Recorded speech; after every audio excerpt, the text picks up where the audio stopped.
Hey, this is Gerd Handel, and welcome to the Inner Light Project. This show is for anyone who's wanting to lead a happier, healthier, and enlightened life. Create more self-love, inject more joy and abundance into their daily life. Join me for inspiring interviews and spiritual topics so you can shine your inner light.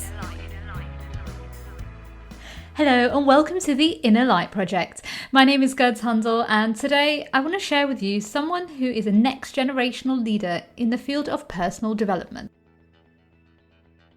Blackson is an inspirational speaker and transformational teacher. He's the author of The Magic of Surrender, and he believes we can all access inner freedom. I'll be honest, this was an amazing episode. It just really showed that anything is possible, and when we trust from within and we just surrender, everything works out. Everything happens for a reason, and I do recommend listening to this episode. Hi Kute, I'm so grateful to have you on the show, and thank you for joining us today. Thanks for having me. Oh, bless you. I can't wait to just share what your life was like. So I'd just love to go back to the beginning of what your life was like before you became a transformational leader. Wow, look, I was born in Ghana, West Africa. My father's from Ghana, my mother's Japanese. I grew up in London. For me, as a young boy, I was a very empathetic kid. And so I would feel people's pain very deeply. I felt people suffering very deeply. There was always a part of me that wanted to alleviate their suffering in some way. I didn't know exactly what that would look like. I just know that there was a deep desire to help people. And so as a young boy, I grew up in a kind of what some would say a different environment, in that like my first memories as a young kid was seeing a crippled woman crawling on the floor, and she picks up the sand that this man walks on, wipes it on her face and stand up. And so week after week, I grew up seeing, you could say, miracles, right? Blind people seeing and deaf people hearing and people standing up out of wheelchairs. The same man whose essentially picked up would look at a woman in a wheelchair and say, "Hey, why are you in this wheelchair? You're not sick, stand up." And or somebody would come in with crutches and they hadn't walked in 5 years, and he would say, "Hey, throw the crutches away." He'd put his hands on them and they would start walking. And so this man was my father. Wow. And so my father, you could call him a spiritual teacher, a very mystical man, a minister, built 300 churches in Ghana, West Africa, built a huge church in South London. And so about 5,000 people every Sunday. So I grew up in this environment. And for me, what life was like was at age 8, I started speaking in my father's churches. At age 14, I was ordained as a minister, and I was kind of given a mandate to take over my father's ministry. And I was the guy that was the successor. And it was announced at 14 to his entire congregation, but unbeknownst to me, actually. But I knew that when it was announced, it just didn't feel right. And so for me, my heart sank, and I just felt like I was meant to do something different with my life. I felt a completely different calling, a completely different direction. I didn't know exactly what it was, but as a 14-year-old kid, I think I was, like most kids, most people, I think I was just too afraid to speak my truth. My fear was, if I spoke my truth, if I dared to be who I really am, then I would lose love. I'd be outcast. I'd be abandoned. I would be alone. I would lose my father's love. And so I think many of us as human beings, we allow fear to hijack us. We allow fear to stop us. We allow fear to limit our full expression and sharing our gifts with the world. And so for 4 years, I said nothing. 14 to 18, I went through a tremendous inner turmoil and questioning and soul searching and conflict. But when I turned 18, I had some choices to make. I was about to finish my A levels, and had to make some decisions, like, what do I do with my life? And I felt this profound calling, a calling in my soul to come to the US, something pulling me to come to America, something pulling me to come to California. Because as a kid, before I started writing and teaching and traveling, I would read the self-help books on my father's bookshelf.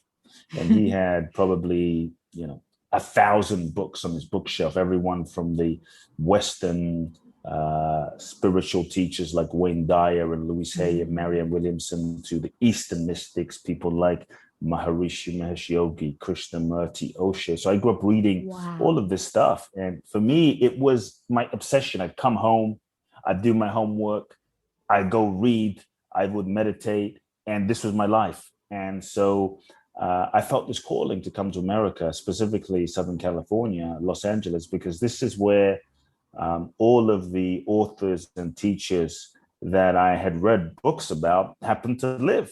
And so I thought this is the Mecca. And my, sometimes what your soul guides you to do doesn't always make sense to your mind, isn't Yeah. always logical, and isn't Yeah. always convenient. But I Mm. just felt it calling me so strongly.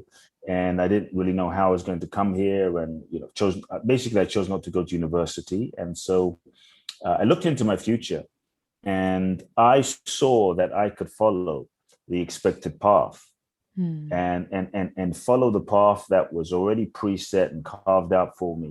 But if I did, but I felt such a sense of self betrayal, the sense of soul suicide, that I could succeed by the world standards, but if I didn't have myself, if I didn't have Mm. my soul, if I didn't have my integrity, if I didn't have my truth, like what kind of success is that? And the pain felt so great that I felt like I didn't have a choice, and that's when I had the tough conversation with my father as an 18-year-old kid, and we didn't speak for 2 years.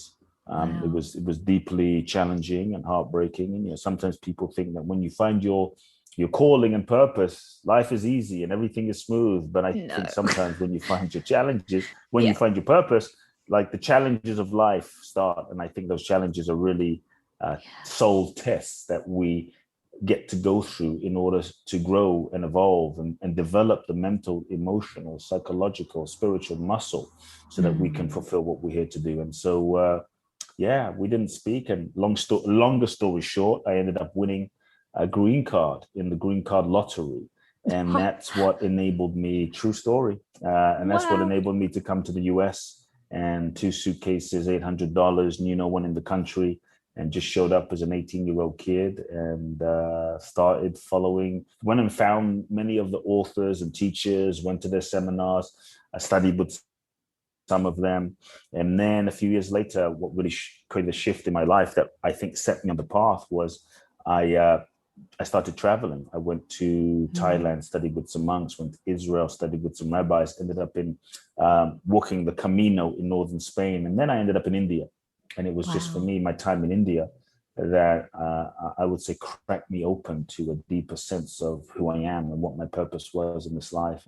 And then I came back as a young man, came back to LA and began working with people one on one, before coaching was even popular. And one person came and their life transformed. And then the way I work with people evolved. And I created my own way of working with people, my own methodology, and people's Mm. lives transformed. And people started coming from around the world, and one person, next person. Then it grew into small groups, larger groups, and two best-selling books. And here we are.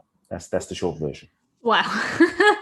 What a journey you've been on. It's beautiful, and it just shows the growth of, being this young boy not having a clue what he wanted to really finding his truth and power and living his purpose. Yeah, I wanted to go back a bit where you said about, sure. age of 14 to 18, you were a bit, lost and confused. Would you say that you were almost people pleasing to make sure everybody else was happy, but you didn't feel happy from within?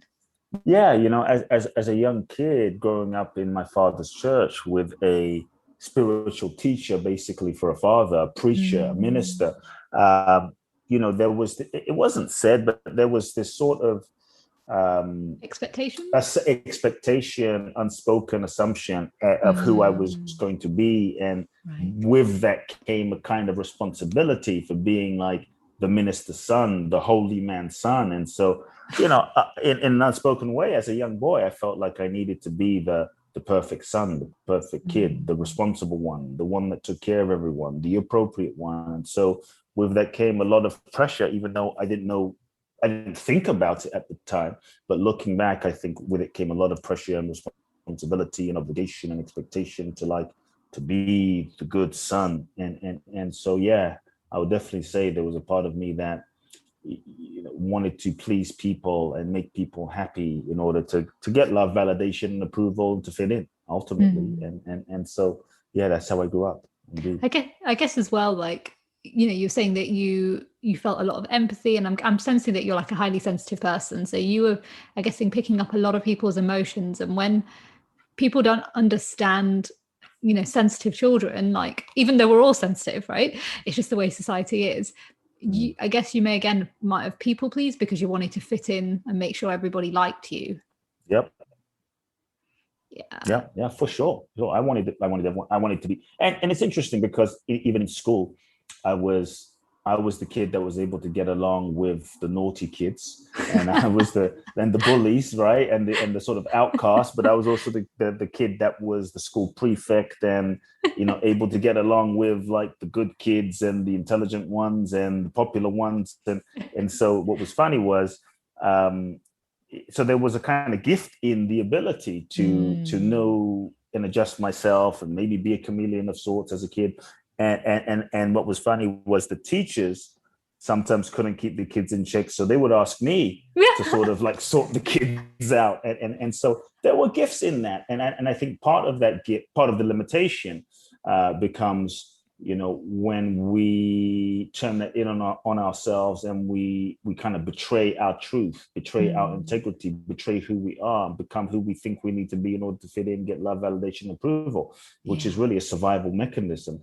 But also part of the gift for me became the ability inside of that identity, inside of that role or limited kind of character, inside of that became the ability to understand and have compassion and relate to people from all walks of life. Doesn't matter if you're black, white, green, orange.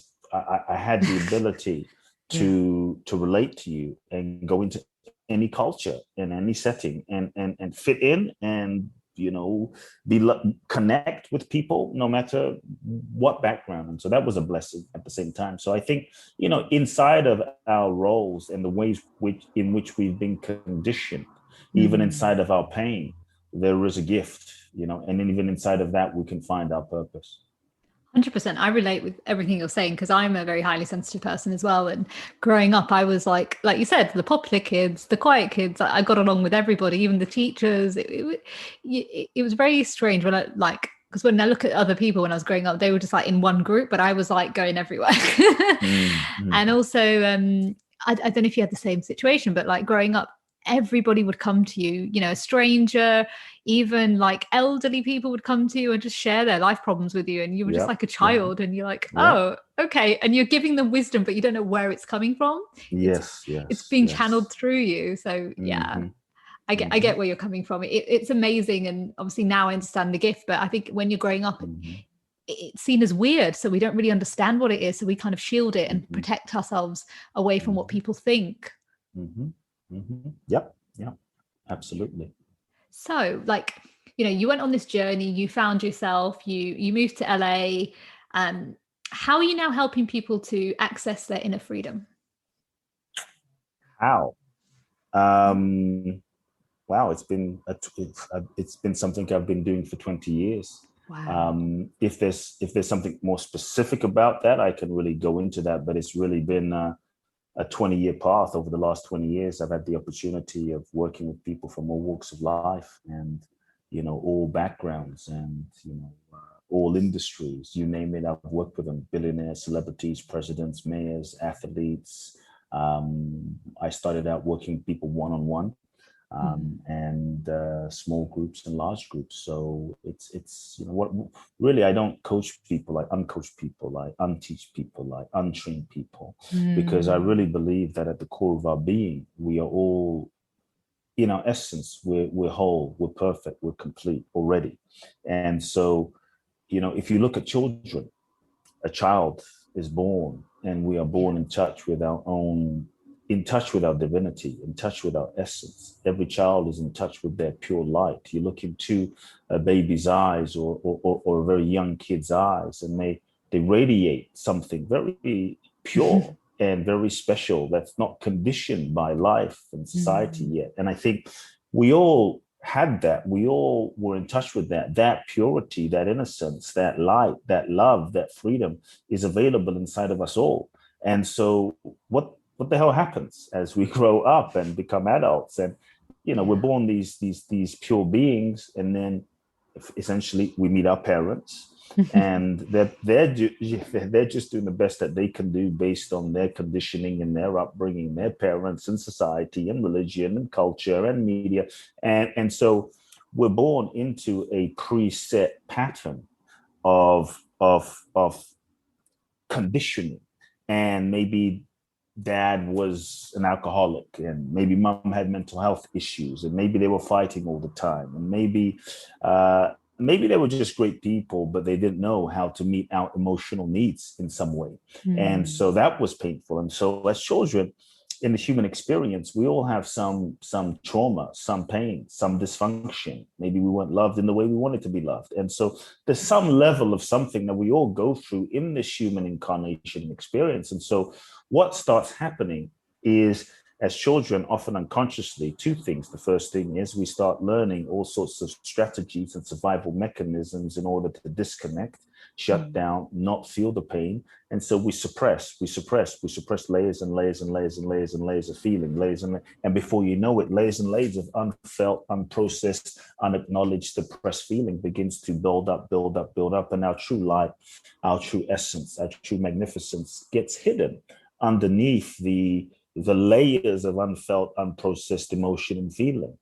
And we also learn all sorts of defense mechanisms. We contort ourselves into a shape to erect walls and disconnect and not feel the pain. And so we hold tightly to that way of being in order to ultimately not feel the pain in that moment. But that way of being becomes a survival strategy and mechanism that we hold on to in order to never feel the pain again. And what worked for us when we were 5 and 7 and 10 and 15 and 20, maybe by the time we're 25 and 35 and 45, we're still doing that way of being, but now it's limiting us. And so we also learn, we were talking kind of about this a moment ago, a survival strategy to the sense of, who do I need to be to get love, validation, approval, to fit in? And so we contort ourselves into a certain shape again, often unconsciously, and with good intention. It's just limiting, and it's really the best way we know we've kind of created to get the love, validation, and approval that we think we need. And so we contort ourselves into a shape,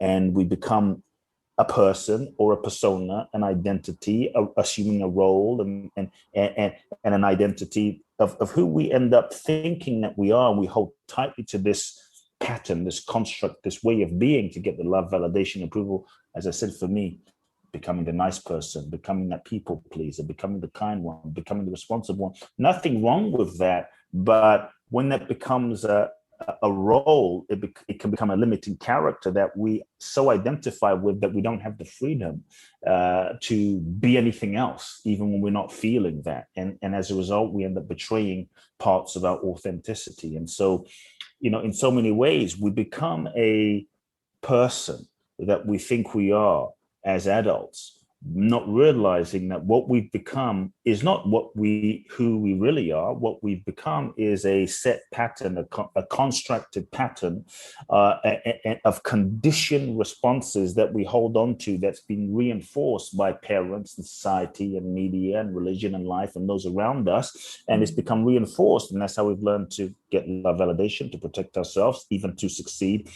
And the degree to which we're conditioned is the degree to which we're not free. And I think so many of us, we are conditioned and we're not even aware that we're conditioned. And then we end up wondering, why do I feel not free? Why do I feel so limited? Why do I feel like there's so much potential inside of me that isn't expressing? Why do I feel like there's so much love inside of me that isn't getting out? And so really what I help people do essentially is I create experiences, whether it's one-on-one, I create experiences, whether it's small groups or large groups. I create processes and experiences that help people become aware of the layers and the patterns of their conditioning, so that once they become aware, I help people process those layers and move through them so that they can reconnect with the freedom of who they are and live that more fully and freely again. So I think I would just tell people, awareness is the first step to even be aware that we're conditioned, because in many ways we're not aware that we're conditioned. But I think one of the ways that we can start becoming aware is by looking at all the places in our life where we feel pain. And I think all the places in our life where we feel pain, where things aren't working, where we feel stuck, usually underneath that's what shows us where we're not free. And that's what can show us where some of the unresolved patterns, unresolved feelings, unresolved layers of conditioning lie. So I help uncondition people.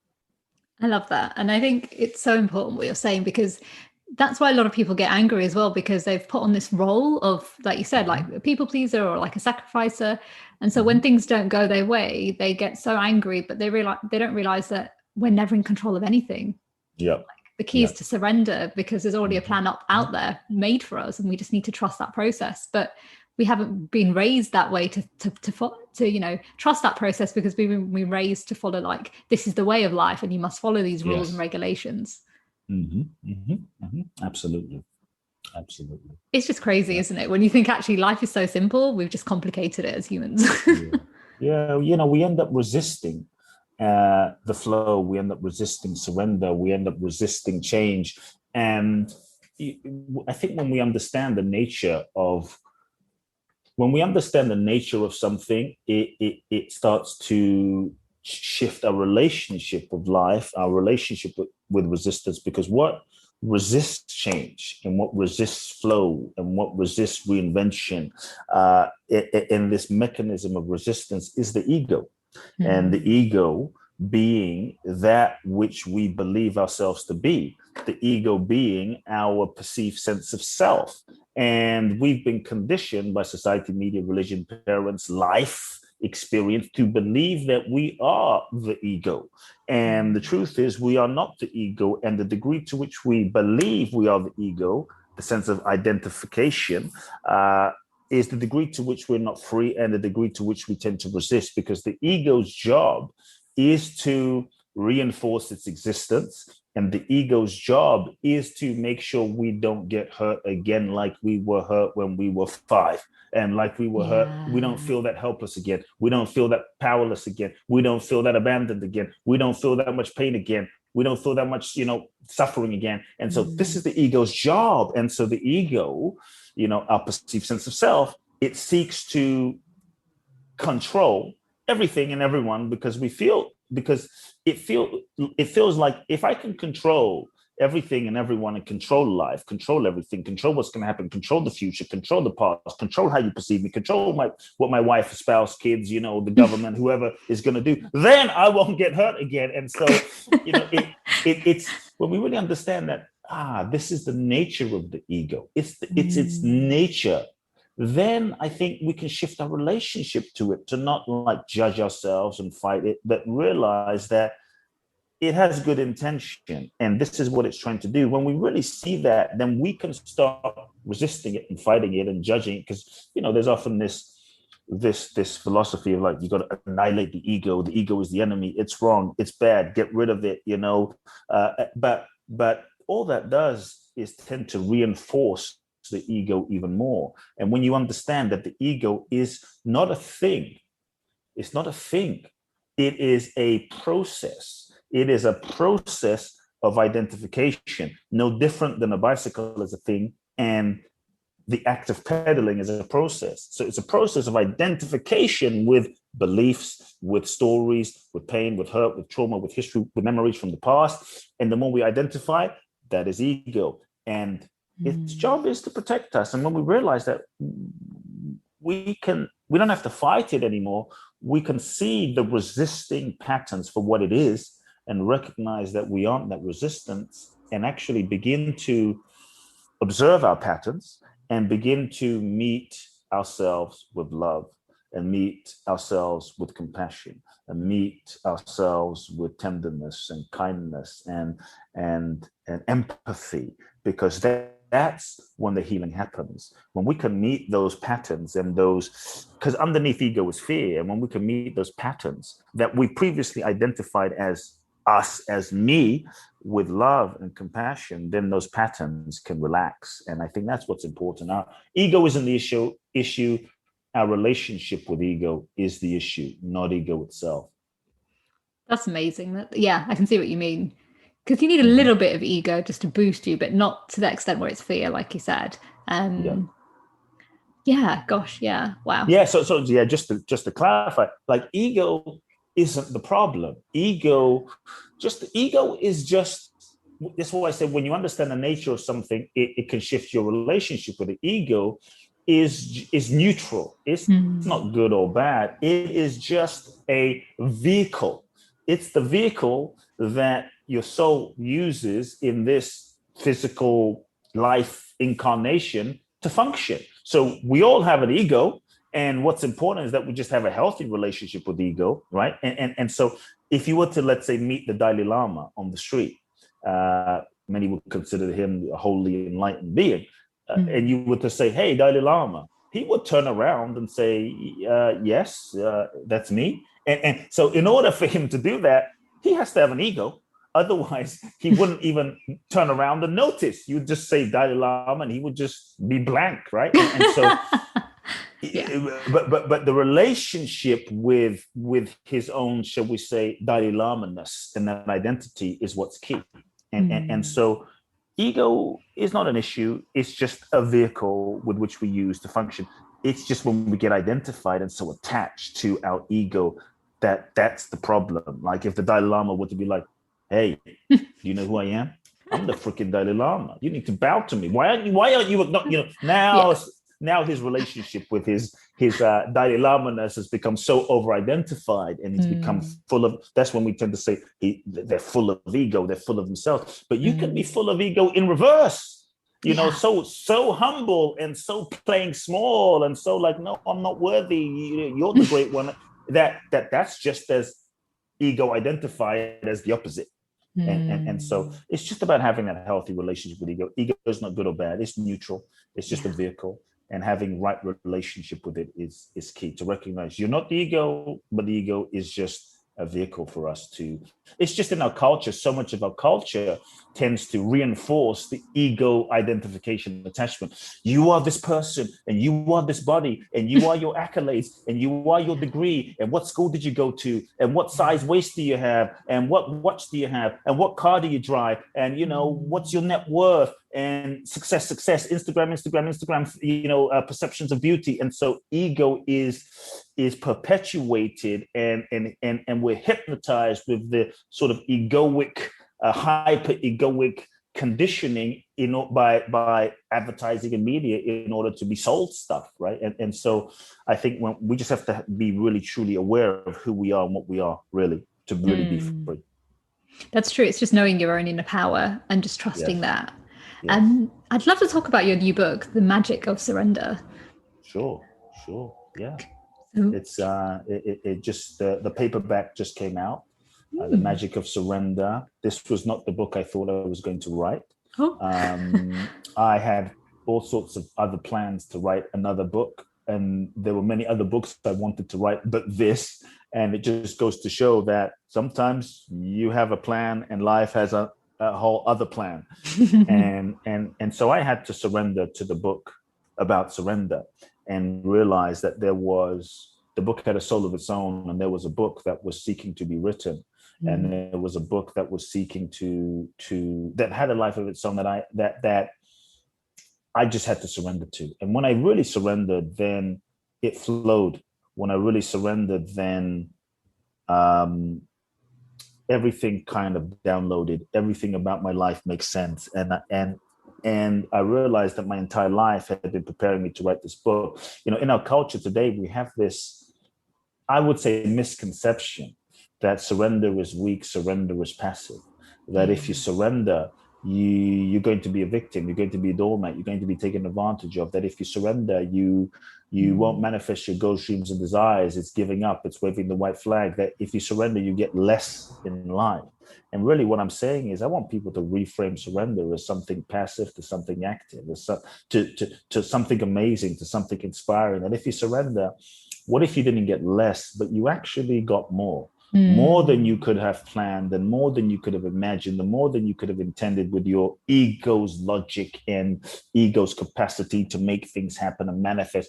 What if you actually got more?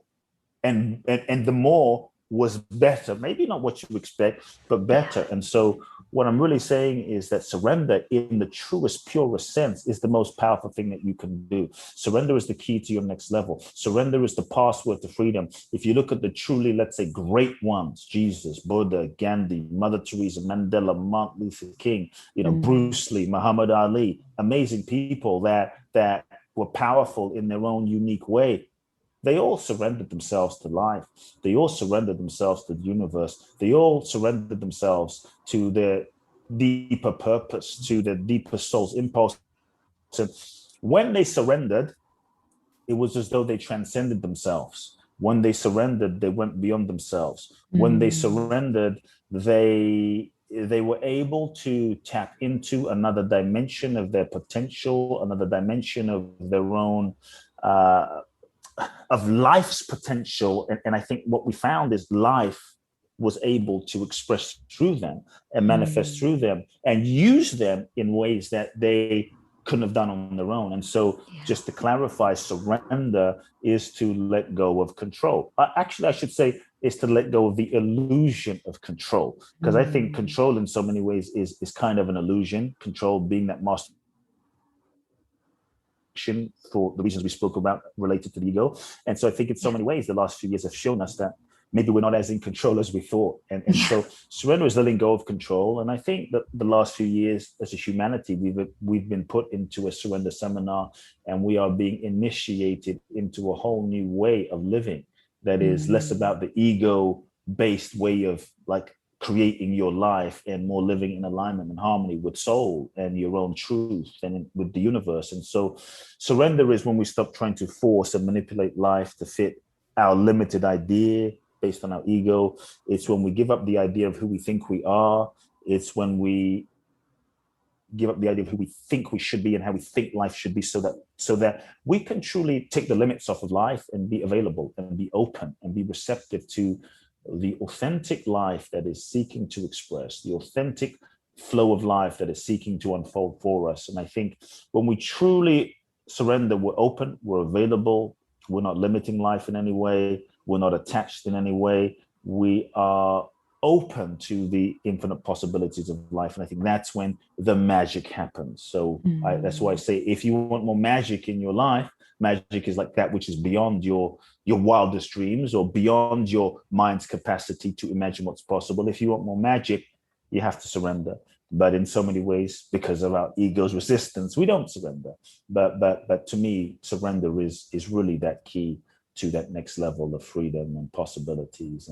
And so, yeah, that's the essence of the book. It's amazing. And I really relate with what you're saying, because even just looking at my own life. So back in 2012, I started my healing journey, and I started trying to figure out what I was here, my purpose, because I was originally a journalist, but I kind of had enough of that career path because it was so negative and like being surrounded by negative news. So I left that world in 2012 and went on a deep healing journey and did lots of different things. I already had like lots of health problems growing up and stuff, and like the universe was always giving me little taps to say, calm down, Girds. But again, I chose not to listen. And then I had a cancer scare in 2012, which woke me up. And then in 2015, I was working so hard in my business, like living off 3 hours sleep, thinking I need to save everyone. Yeah, I went back into one of my old patterns. And just funny how the universe works. I ended up having a kidney problem. And then I spent 2 years not knowing what was going on with me. I discovered that I had a kidney defect that I was born with. Had to save my kidney, had to surrender, like you said. And I had to really slow down and trust the wisdom from within. And everything went well with the operation. Then I got the kidney disease, and it was just like, oh my God, universe, what are you doing to me? However, in that beauty, I learned how to reverse it. So I found the right books and the right people. And within 7 months, I reversed my kidney disease. And what I most people think, oh God, that's so tough what you went through. But I think, no, it was magic, because it taught me to slow down. It taught me that I don't have to work like that anymore. Like I don't need to hustle like I did in my old career path. I can go at a flow that works for me and my body. And so I really see it as a blessing. I honestly think if that didn't happen to me, I wouldn't be sat here right now having a conversation with you, Kute. I probably would have passed away with just not looking after myself. Yes. But a lot of people sorry, I was going to say, what a lot of people going through that moment, they think, oh God, life is over. No, there's so much magic and wisdom in those moments that are helping you to grow and evolve and be more of yourself. Just sometimes in those moments when life doesn't go according to plan, or we don't get what we thought we wanted, from the perspective of the ego, since the ego is limited, we think it's the worst. We think life isn't working out, but sometimes life is working out either in ways we can't see or better than we can imagine. And if we look back on our lives at when things didn't work out, or if we look back on our lives at the best things that have happened to us, most of it we didn't plan. Most of it, we didn't sit there and strategize. It just kind of happened in the process of living.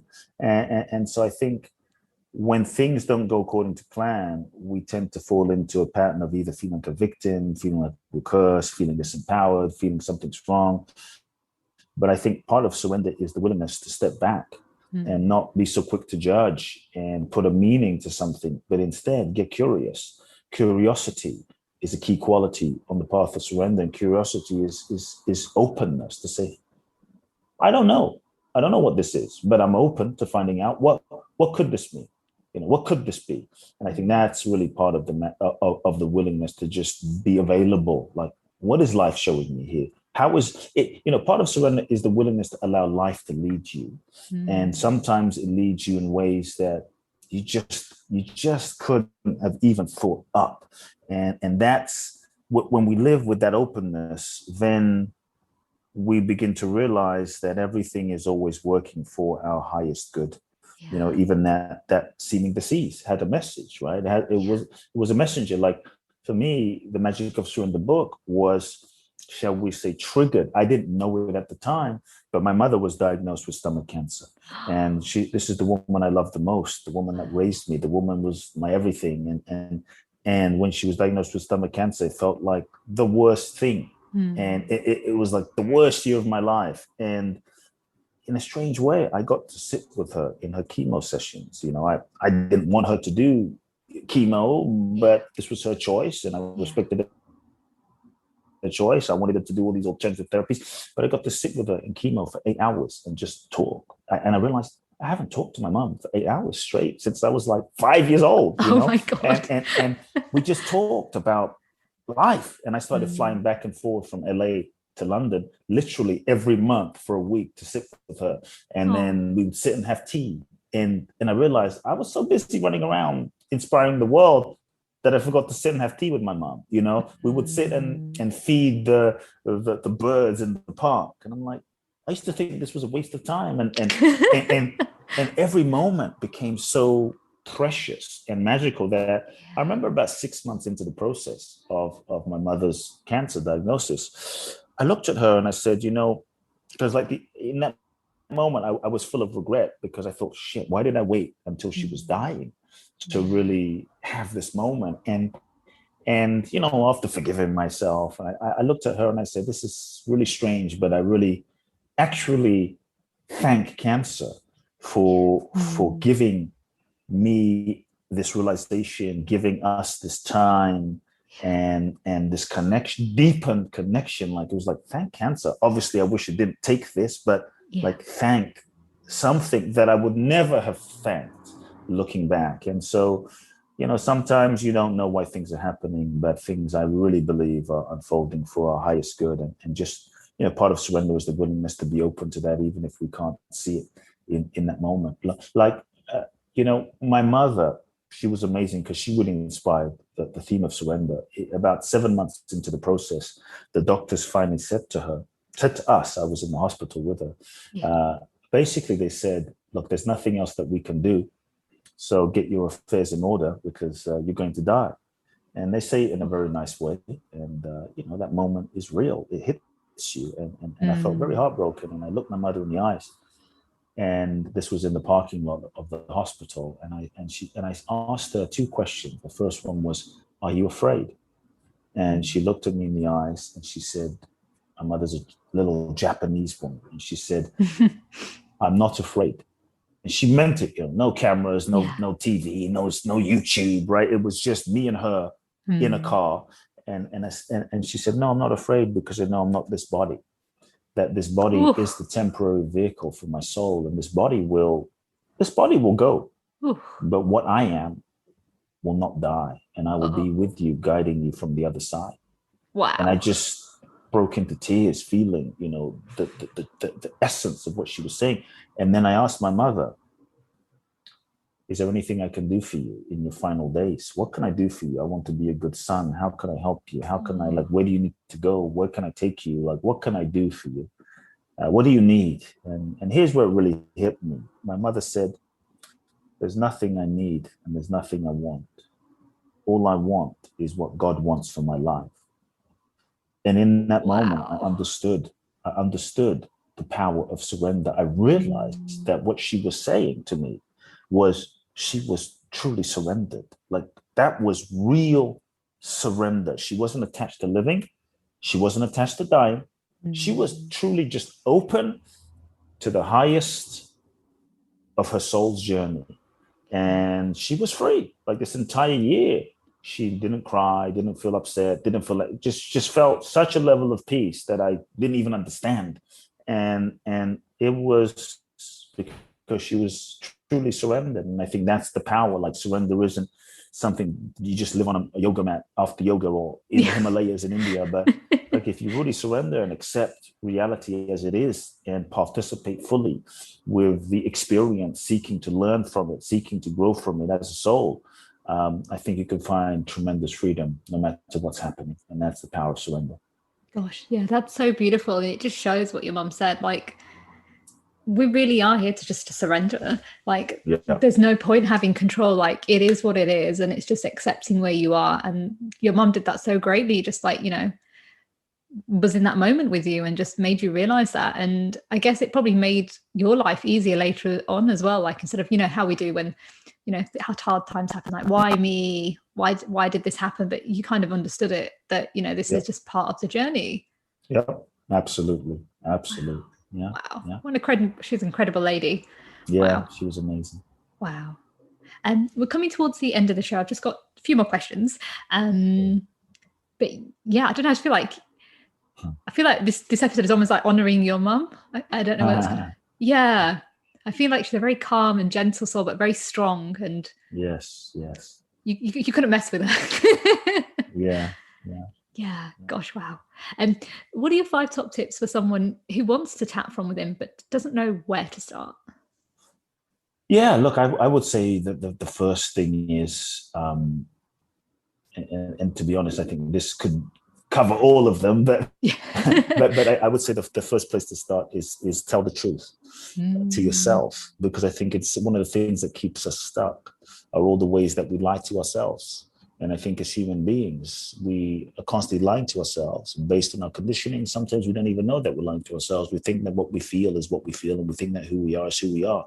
But we're conditioned. And so you can't truly transform. There is no true transformation without truth. And so we stay in relationships that we know aren't aligned. We work jobs that we know aren't aligned, and wonder why we're not happy, wonder why we feel pain, wonder why we feel miserable, wonder why we get sick physically, right? And so if there's one thing where people can just begin, it's ask yourself, what lies am I telling myself?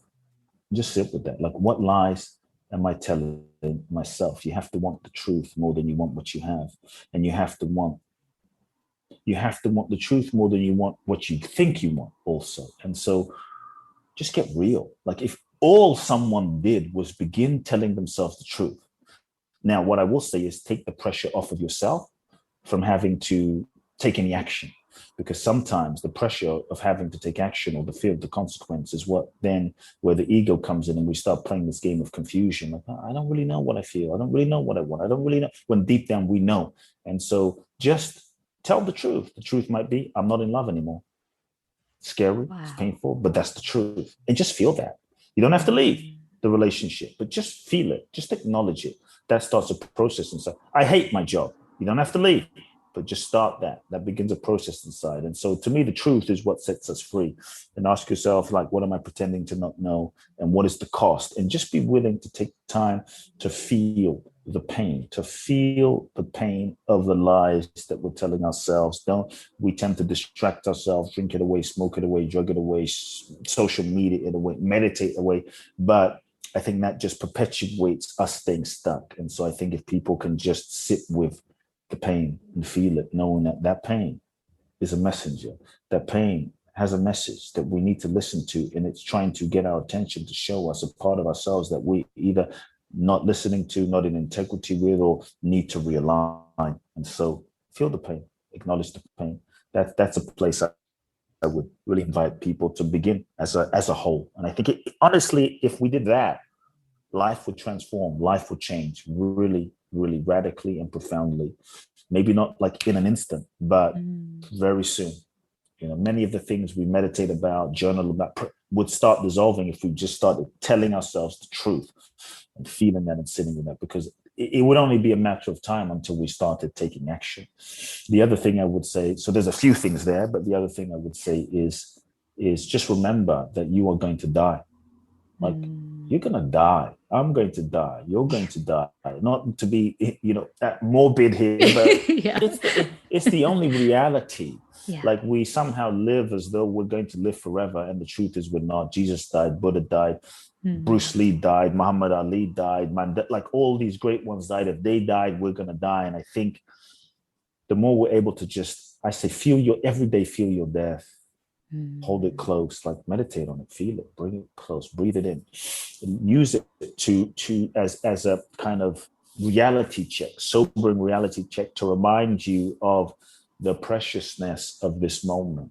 Every moment is precious. And so if death came right now, would you be ready? And if not, why not? If not, why not? What would you regret? What's unsaid? What's ungiven? What's unexpressed? What's unloved? What's uncommunicated? What's ungiven to the world? And what would you need to do, say, create in order to be able to die complete with no regrets? And I would just invite everyone to like feel your death, because when we die and we meet our maker, we can't go to God and say, can I get a refund on those 5 years? Can I get a refund on those 2 years I wasted in that relationship, or those 3 years I wasted in that job? It's gone. It's done. And so feel your death. I think truth and death and asking those questions sober you up pretty quickly. Maybe one more thing I would add to that is stop seeking your purpose. Stop looking for your purpose. Realize that you are a soul and you've incarnated into this human experience in order to grow, to learn, to evolve.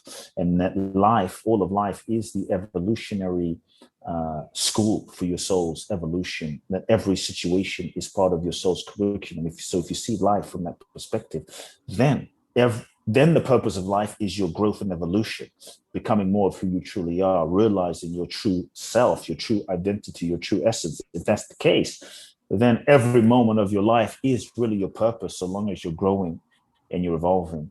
And so I would just invite people to keep growing and evolving and learning the lessons. And because at the end of our lives, that's the only thing we really get to take with us, is the evolution of our consciousness, the evolution of our souls and who we become. And so stop seeking your purpose and just recognize every moment is your purpose. And if you really want to make a difference, just respond to the need in the moment. Respond to the need in the moment. Many times we seek this big purpose to change the world, to feed all the children, to save the world. And we're not responding to what's in front of us. We're not responding to the person in front of us, the opportunity in front of us, the invitation in front of us. We want to save the world, but we don't respond to the neighbor down the street that needs a helping hand. We want to save the world, but we don't respond to that kid who fell in the park, and we just walk right by them. And I've been guilty of that myself. And so if you really want to make a difference, respond to the need in the moment. And I think maybe lastly, one of the greatest ways that we can impact the planet is to change ourselves, heal ourselves. The world that we see, we're going through some challenging and intense times on planet Earth right now, but the world that we see is a mirror manifestation of our consciousness. When we're looking at the world, racism, division, and wars, and this, and leadership issues, and presidents and prime ministers, and it's easy to look at the world and feel disheartened. But I think when we look at the world is a mirror of our consciousness and the collective consciousness of all of us combined. So if we really want to do our part, if we want to do our part, I would just say, let's stop pointing the finger at this leader or that mayor or that president. And we have to start asking, if the world is a mirror of my consciousness, do I like what I see? And what does the world reflect to me about myself? If I really want to change the world, not just about changing what's out there, because if the world is a projection and there's no world out there, there's a world in here that's projected out there, then maybe the part that you can do and I can do, we can all, we may not be able to change the government, but what we can do is change ourselves by saying, you know what, when I look at that president or prime minister and judge them as they're a liar, they're this, they're that, let me ask myself, where do I lie? Where am I out of integrity? Where do I tell white lies? Where do I, where am I a little bit to the side, to the left, to the right? Where do I need to bring myself to a higher standard of integrity and honesty and authenticity, telling the truth, back to telling the truth in my own life? When we look at the wars that are going on, Putin and Ukraine and Somalia, and the list goes on. Okay, but where do I drop bombs of self-hatred inside of my own consciousness, self-judgment in my own consciousness every single day? Why am I at war inside of my own self? When we look at the world and the division, where do I have the division inside of myself between my own humanity and my own divinity? So when we all heal ourselves, then we bring more peace and harmony to our own selves through self-loving and compassion to our own inner world. That will get projected out there, and that's how we can all make the difference on the planet, by being the change. And so those are a few things. I don't know if that's 5, but there's a few things there. They're amazing. All of them were amazing. And I think all of them reflected back to the book about surrendering. Everything is about surrendering, what you said. They were powerful. Thank you. I've just got 2 last questions. What are you most grateful for? What am I most grateful for? I mean, so many things, to be honest. It's hard. That's probably the most difficult question you've asked me. Oh, really? Because, if I look at it from one moment, I'm actually grateful for all of the challenges over the last few years, unexpected challenges that I didn't expect, because they led me to so many incredible experiences and so many unplanned experiences that I couldn't have planned, that caused me to grow in ways that, I mean, would have to have another 6 hours on this interview to really delve into. But when I think back over the last few years, I'm like, wow, if some of that, messed up stuff didn't happen, I wouldn't have gone through that and developed a sort of internal fortitude. And so that's something I'm really grateful for, I mean, some of the challenges, actually. Nice. Maybe not in the moment, but when I look back now, I sit back and go, wow, there was an intelligence of life. There was an intelligence of life that has been guiding me, that is guiding us all, that I'm really grateful for. It's all growth, isn't it? When even the challenges are growth. And like you said, in that moment, it's like the worst thing, but actually, like you said, it shows how much you've grown as a person and who you're becoming and how you're evolving each day. Yes. And what shines your inner light? Say that again. What shines your inner light? What shines my inner light? Can you explain that question? So what I mean is, understand the question. Oh, that's okay. So we all have an inner light from within. So what shines that brightness from within you? Well, I think it's the same thing that shines the brightness from within us all. It's consciousness, it's life, it's beingness. It's what we all are. I think we're all being. We are all. The first thing created was light, and light is the source of life. In whatever the holy text was, it's like, let there be light. And I think light is what we all are, essentially. And to me, it's the same consciousness essence that is breathing me, is breathing you, is breathing all of existence, is breathing 7 billion people, is breathing Putin, is breathing Mother Teresa, is breathing Malala, is breathing, every single one of us. To me, life is the manifestation of pure light, expressing in a multiplicity of form, different expressions, different shades, different frequencies, different projections. But we're all light. I think we just forgot. And so for me, the inner light is I don't see it as my light. I see it as just God's light, divine light shining as me, but it's you as well. Oh, that's beautiful. No, that's lovely. Yeah. Wow. Thank you. Thank you so much, Kute, for being on the show and just being yourself and trusting your truth to just be what you're here and supposed to be in this world. Thank you so much. Thank you so much. I'd love to share, if possible, yeah, sure. Maybe your best website that people can get in touch if okay. Yeah, go for it. So can you share your website links? Yeah. The best place that people can touch base, couple of ways. Number one is kuteblackson.com, Kute, kuteblackson.com. And the other one is www.boundlessblissbali.com. Twice a year, I do an event in Bali and take people super deep over 12 days. Nice. Thank you again for just doing the work that you do and helping so many people just raise their vibration and be true to themselves. Thank you so much. Thank you. Wow. Whew, what an amazing episode with Kute.